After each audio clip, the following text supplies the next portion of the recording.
الخضر بالمغرب تنعكس على بريطانيا. ممنوع اقتناء أكثر من حبتين من الطماطم. فرضت بعض المتاجر الكبرى في المملكة المتحدة قيودا على مشتريات المتسوقين من بعض الفاكهة والخضروات بسبب تحديات التوريد ناجمة عن الأحوال الجوية في جنوب أوروبا وشمال إفريقيا، كما ذكرت الممثلون عن القطاع. وكانت المملكة تعاني من نقص في الطماطم فقط، لكن النقص طال أنواع أخرى من الفاكهة والخضار، مما دفع تجار التجزئة إلى فرض قيود على المبيعات. وجاءت هذه الخطوة بعدما تحدث مزارعون وموردون في المغرب عن ظروف صعبة، من انخفاض درجات الحرارة إلى أمطار غزيرة، والفيضانات في الأسابيع الأخيرة أثرت على حجم الإنتاج. أدى سوء الأحوال الجوية الذي أثر أيضا على المزارعين في جنوب إسبانيا إلى إلغاء رحلات عبارات، مما تسبب بتفاقم مشاكل الإمداد.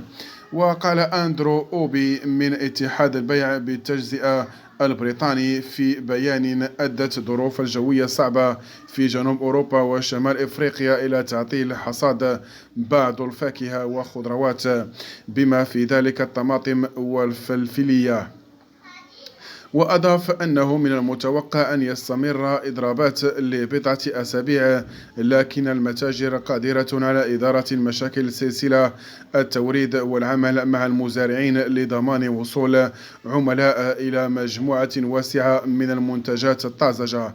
وأشار المتحدث باسم الأسادة، إحدى مجموعات المتاجر الكبرى في بريطانيا، إلى التحديات في مصدر في حصول على بعض المنتجات التي تزرع في المنطقة.